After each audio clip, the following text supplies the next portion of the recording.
کہ جس کو رب فرماتا وما رمیت اذ رمیت ولکن اللہ رمی، محبوب آپ نے نہیں مارا، آپ کے رب نے مارا ہے۔ اور اگر بیعت رضوان پہ محبوب صحابہ کرام سے جان نثاری کے اوپر بیعت لیتے ہیں تو رب کو ادا اتنی پیاری عطا فرماتا ید اللہ فوق ایدیہم، ان کے ہاتھوں پہ محبوب تیرا ہاتھ نہیں بلکہ رب کا ہاتھ ہے۔ یہ شان ہے ایسا دست کہ جس کو رب دست کو اپنا نائب فرمائے۔ یہی تو بات حضور فرماتے کہ انی اوتیت خزائن مفاتح الارض، رب نے مجھے سارے زمینے کے خزانے کی کنجیاں مجھے عطا فرمائی ہیں۔ جس کو بریلی کا تاجدار کے حسین انداز میں فرماتا ہے رب ہے موتی، یہ ہے قاسم، رزق اس کا ہے کھلاتے یہ ہیں، ٹھنڈا ٹھنڈا میٹھا میٹھا پیتے ہم ہیں پلاتے یہ ہیں، اور انا اعطیناک الکوثر، ساری کثرت پاتے یہ ہیں۔ اب دیکھیے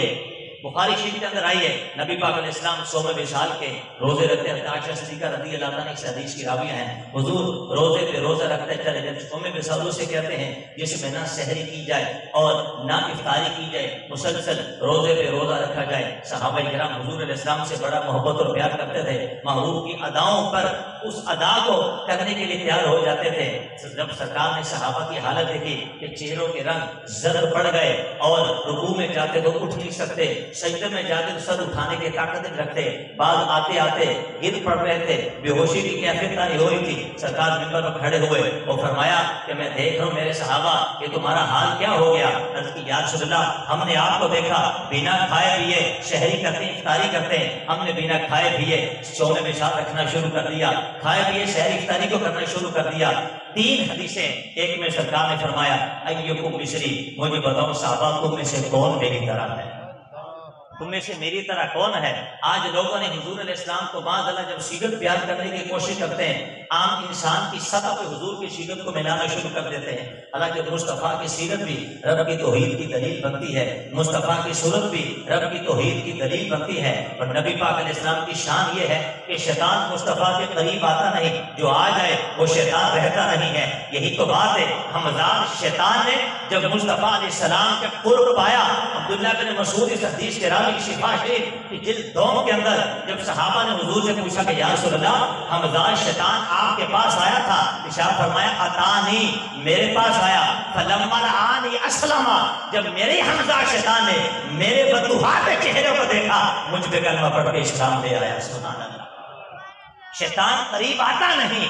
آئے تو پھر شیطان رہتا نہیں، اور ابلیس کبھی قریبی نہ سکا۔ ادھر نبی پاک علیہ السلام کی ولادت ہوئی، حضرت زین دہلان مکی رحمۃ اللہ تعالیٰ نے سیرت نبویہ کے اندر لکھتے ہیں کہ جب مصطفیٰ علیہ السلام پیدا ہو رہے تھے اور جب پیدا ہوئے ابلیس نے کہا کہ میں چھیڑ خانی کا ہوں، فبعث اللہ جبریل فرکض بریجی رکعتاً ووقع بعدد، اللہ رب العزت جبریل علیہ السلام کو بھیجا، فرمایا ابلیس آ رہا ہے میرے محبوب سے چھیڑ خانی کرنے کے لیے۔ جبریل علیہ السلام نے ٹانگ مار کے اس کو عدن کی پہاڑیوں میں پھینک دیا۔ یہ محبوب پاک علیہ السلام کی شان ہے کہ شیطان قریب آ نہیں سکتا، آئے پھر شیطان رہ نہیں سکتا۔ یہ حبیب خدا کی ایسی عظمت، ایسا مقام، خدا کی قسم وہ خود فرماتے لی معلّہ وقتم لا یصفی ملک المقرب ولا نبی المرسل، کہ میری طرف کی بارگاہ میں ایسی شان ہے، ایسی شان ہے کہ جہاں تک نہ کوئی ولی مرسل جا سکتا ہے اور نہ کوئی مقرب فرشتہ جا سکتا ہے اور نہ کوئی نبی مرسل وہاں تک پہنچ سکتا ہے۔ جب بھی تو بریلی کا تاجدار کہتا وہ خدا نے مرتبہ تجھ کو دیا،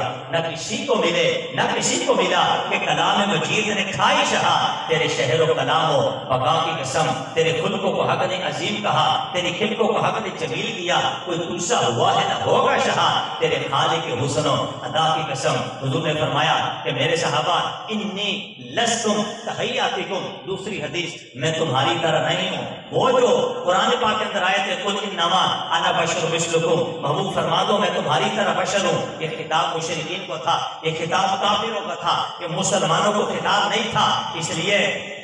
عیسیٰ علیہ السلام کو لوگوں نے خدا کہنا شروع کر دیا، عزیر علیہ السلام کو یہودیوں نے اللہ کا بیٹا کہنا شروع کر دیا۔ فرمایا محبوب آپ سے تو اس سے بڑے بڑے معجزات کا صدور ہوگا، اس لیے کہ وہ کنسپٹ، وہ عقیدہ مشرکین مکہ کا بڑے جزم کے ساتھ تھا، قطعی دلیل کے ساتھ تھا۔ وہ جانتے تھے کہ مغرب سے سورج اگر کوئی واپس لوٹا سکتا ہے اللہ رب العزت لوٹا سکتا ہے، لیکن قیامت آنے سے پہلے یہ کس نے مولا علی کے لیے لوٹایا؟ حضور علیہ السلام نے لوٹایا۔ مقام صحبہ کے مقام پر سرکار نے ہاتھ ہاتھ اٹھا کر جب اشارہ سورج کی طرف کیا تو وہ سورج غروب ہو چکا تھا۔ حضرت اسبا بنت امیس اس حدیث کی راوی ہے، امیہ فرماتی میں دیکھ رہی تھی حتی غربت الشمس، سورج غروب ہو چکا، فلما رأیتها طلعت، پھر جب میں نے اس کو دوبارہ دیکھا مصطفیٰ کی انگلی اٹھی تھی، ادھر اٹھتی ہے چاند کی طرف تو چاند کے دو ٹکڑے ہو جاتے ہیں، وہی انگلی جب سورج کی طرف اٹھتی ہے تو سورج جو ڈوب گیا تھا پلٹ کر دوبارہ وقت اثر میں موجود ہو جاتا ہے۔ کہ نبی پاک علیہ السلام کی شان ایسی، خدا کی قسم۔ تو حضور نے صحابہ کو فرمایا ایک تو یہ تم میں سے کون میری مثل ہے؟ فرمایا میں تمہاری طرح نہیں ہوں، ایک میں انی لست مثلکم، میرے صحابہ میں تمہارا طرح نہیں ہوں۔ پھر عمدۃ القاری کے اندر علامہ علی رحمۃ اللہ علیہ بخاری کی حدیث کی شرح کرتے لکھتے ہیں، آپ فرماتے ہیں پھر کیا ہوا، ابو بکر صدیق رضی اللہ تعالیٰ عنہ، عمر بن خطاب رضی اللہ تعالیٰ عنہ، ان کی شان کیسی نرالی ہے کہ انبیاء کے بعد کائنات میں ابو بکر جیسا افضل کوئی نہیں، اور پھر ان کے بعد حضرت عمر جیسا افضل کوئی نہیں۔ مصطفیٰ کریم علیہ السلام کی کوئی شبیہ کوئی مثال کہیں نہیں ملتی، اور مصطفیٰ کی انبیاء کے بعد ابو بکر عمر جیسی شبیہ مثال کائنات میں کہیں نہیں ملتی۔ لیکن اس دن جب سرکار نے جلال میں آ کے فرمایا کہ تم میں سے کون میری طرح ہے یا میں تمہاری طرح نہیں ہوں، تو کہتے ابو بکر عمر گھٹنے ٹیک کر ہاتھ اٹھا کر عرض کرنے لگے یا رسول اللہ ہم میں سے کوئی آپ کی طرح نہیں ہے، ہم میں سے کوئی آپ کی طرح نہیں۔ یہی عقیدہ یہی ایمان ہر ایمان والے کو رکھنا چاہیے، جبھی وہ مومن کے رہنے کا حقدار ہوتا ہے۔ جو عقیدہ ابو بکر صدیق نے عمر بن خطاب نے امت مسلمہ کو عطا فرمایا، اور ادب تو ادب ہے، نبی پاک علیہ السلام نے خود تعلیم امت کے لیے کئی مقامات پہ ادب کیا۔ آئیے چند واقعات میں آپ کے سامنے پیش کرتا ہوں۔ نبی پاک علیہ السلام کی شان دیکھی، دار قطنی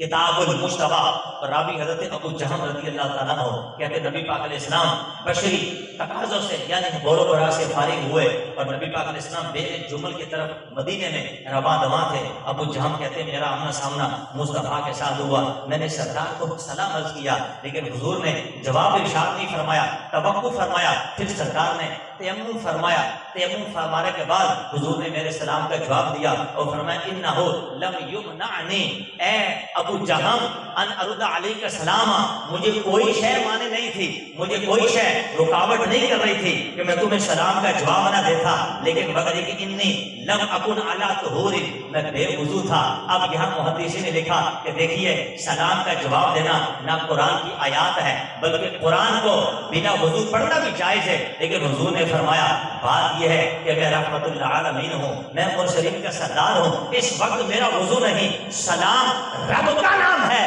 میرا دل ہی نہیں مانتا کہ بلا وضو میری زبان پہ رب کا نام آ جائے۔ تو مصطفیٰ نے رب کے نام کا ادب کر کے کائنات والوں کو بتا دیا کہ رب کا نام بھی لینا ہو تو پھر زبان بھی پاکیزہ ہونی چاہیے، زبان بھی پھر اس پہ حدث سے اصغر طاری نہیں ہونا چاہیے بلکہ وضو سے وہ پاکیزہ، دہن مبارک بھی پاکیزہ ہونا چاہیے۔ پھر دیکھیے اس کے علاوہ ایک اور حدیث پاک کے اندر آتا ہے، حضرت عبداللہ ابن عمر اس حدیث کے راوی ہیں کہ یہودیوں کے کچھ لوگ نبی پاک علیہ السلام کی بارگاہ میں حاضر ہوئے اور آگے عرض کیے کہ یا رسول اللہ، آگے عرض کرتے ہیں ہمیں آپ کا کچھ وقت چاہیے، مقام قف مدینے کے قریب ایک مقام تھا، اب وہاں پر جلوہ فرما ہو۔ نبی پاک علیہ السلام تشریف لے گئے اور وہاں پر بیت مدراس میں سرکار نے قیام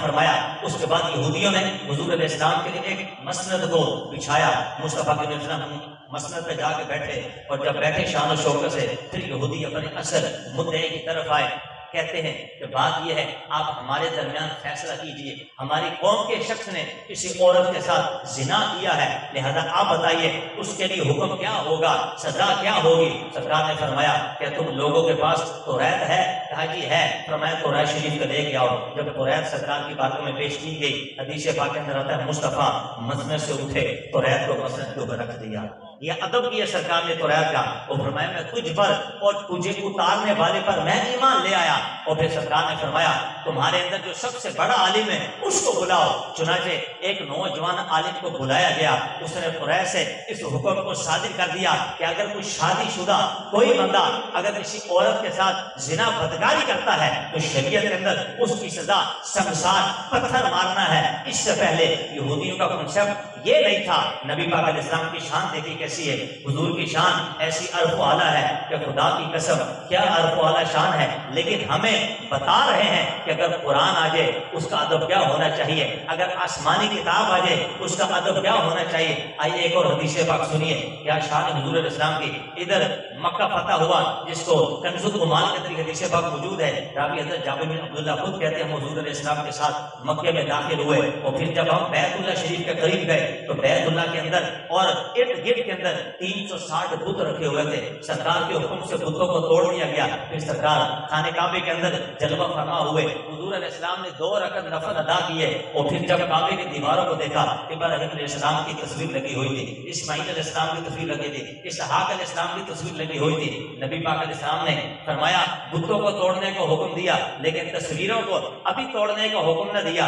بلکہ ناراضگی کا اظہار کیا۔ ایک وجہ یہ بھی تھی کہ ابراہیم علیہ السلام کی جو تصویر بنی تھی ان کے ہاتھ میں تیر کا نشان تھا، کیونکہ کافر تیر سے فال نکالتے تھے اور اس فال نامے کو شریعت کے اندر منع کیا گیا ہے۔ نبی پاک نے فرمایا قاتلہم اللہ، اللہ ان کافروں کو مارے۔ ما کان ابراہیم یستسقم بالازلام، میرے والد میرے جد اعلیٰ ابراہیم علیہ السلام یہ تیر سے فال نامے نکالتے نہیں تھے۔ پھر حضور نے فرمایا زعفران کو لاؤ، زعفران کو لا کر سرکار نے تصویروں پر چسپا کر دیا، اس طرح لگایا کہ تصویروں کا سارا منہ چھپ گیا۔ اب اس محدث کی شرح میں اب دیکھیے محدثین کیا لکھتے ہیں، کہتے دیکھو تصویر قابل اہانت ہے، اس کو توڑنے کا حکم ہے۔ شریف مسئلہ بھی سنو، جس گھر کے اندر تصویر ایسی لگی ہو کہ اس کے اندر تصویر کے اندر جو پورا فیس ہے وہ بالکل واضح نظر آتا ہو، ایسے روم کے اندر نماز پڑھنا مکروہ تحریمی یعنی دوبارہ سے پڑھنا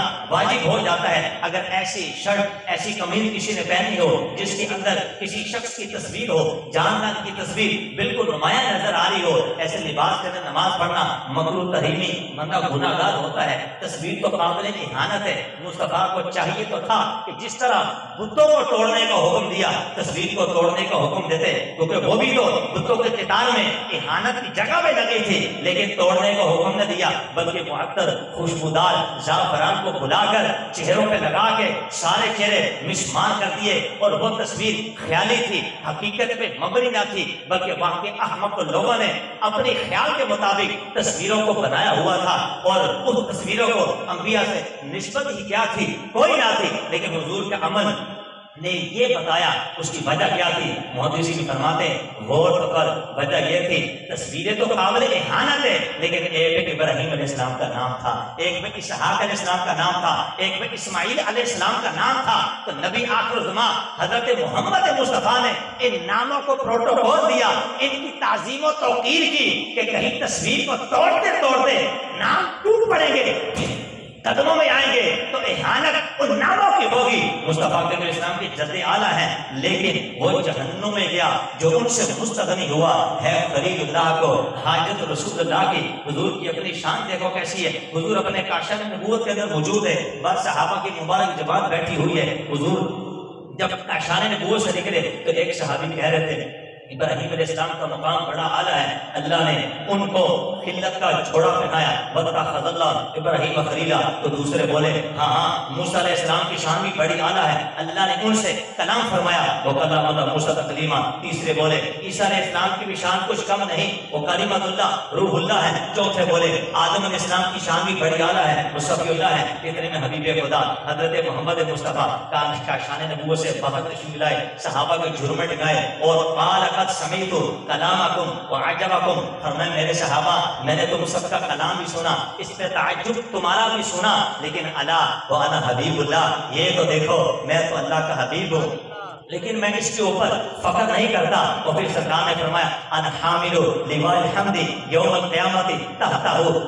آدم فمن دونہ ولا فخر، حشر کا دن ہوگا حمد کا جھنڈا مصطفیٰ کے ہاتھ میں ہوگا، اولین سے لے کے آخرین مصطفیٰ کی تعریف کا خطبہ پڑھ رہے ہوں گے، آدم اولاد آدم سب میرے جھنڈے کے لیے جلوہ فرما ہوں گے، لیکن میں اس کے اوپر فخر نہیں کرتا۔ میرے صحابہ میری شان یہ ہے انا اول شافع و اول مشفع یوم القیامت ولا فخر، میں سب سے پہلے شفاعت کروں گا، سب سے پہلے میری شفاعت قبول کی جائے گی، لیکن میں اس کے اوپر فخر نہیں کرتا۔ انا اول من یقرع الباب، سب سے پہلے جنت کا دروازہ میں کھٹاؤں گا، سب سے پہلے دروازہ مجھ مصطفیٰ کے لیے کھلے گا، اللہ مجھے داخل فرمائے گا اور میری امت کے غریب لوگوں کو میرے ساتھ داخل جنت فرمائے گا۔ میں اس کے اوپر فخر نہیں کرتا۔ انا اکرم الاولین والآخرین علی اللہ ولا فخر، میں اللہ کے ہاں اولین میں آخرین میں سب سے زیادہ معزز ہوں، سب سے زیادہ محبوب ہوں، سب سے زیادہ قابل تعظیم والا ہوں، لیکن میں اس کے اوپر فخر نہیں کرتا۔ انا قائد المرسلین ولا فخر، میں مرسلین کا سردار ہوں، لیکن اس کے اوپر فخر نہیں کرتا۔ انا خاتم النبیین ولا فخر، میں خاتم النبیین ہوں، لیکن اس کے اوپر میں فخر نہیں کرتا۔ اور جب حشر کا دن برپا ہوگا، مصطفیٰ نے کیا منظر کشی کی، فرمایا اذا کان یوم القیامت کنت امام النبیین وخطیبہم وصاحب شفاعت غیر فخر، اے میرے صحابہ جب حشر کا دن برپا ہوگا اس وقت بھی نبیوں کا امام میں بنوں گا، ان کی شفاعت کا دروازہ کھولنے والا بھی میں بنوں گا، لیکن میں اس کے اوپر کوئی فخر نہیں کرتا۔ جامع ترمذی اس بات کی گواہ ہے، اے امت محمدیہ، آج آقا کریم علیہ السلام کا میلاد کرنے کے لیے تم یہاں جمع ہو گئے، امتی کا حال دیکھو۔ انبیاء تو دعائیں کرتے تھے الہ العالمین اپنے محبوب کی امت میں داخل فرما، لیکن ہمیں بغیر دعائیں کیے امت محمدیہ میں داخل فرما دیا گیا۔ جب حشر کا دن ہوگا، حمد کا جھنڈا مصطفیٰ کے ہاتھ میں ہوگا، ابراہیم علیہ السلام آگے بڑھیں گے اور عرض کریں گے یا رسول اللہ میں نے بھی آپ کے میلاد کی دعا مانگی تھی، میں نے بھی رب سے آپ کو مانگا تھا، مجھے بھی جھنڈے کے نیچے جگہ عطا فرما دو۔ تو محدثین اس کی شرح میں لکھتے ہیں اے امت محمدیہ اپنی قسمت پہ ناز کر، حشر کے دن نبی التجا کر کر کے مصطفیٰ کے جھنڈے کے نیچے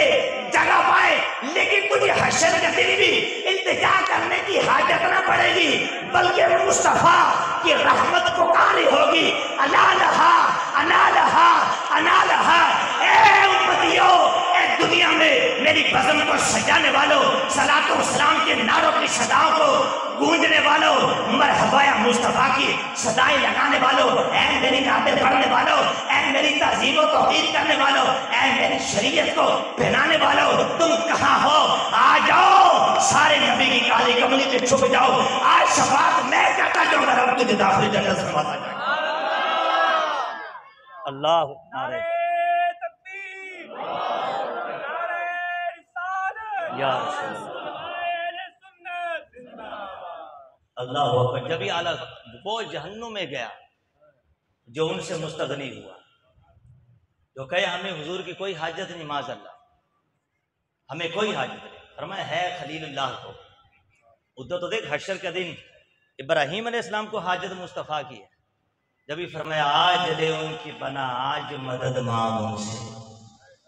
پھر نہ مانے قیامت میں اگر تو مان گیا۔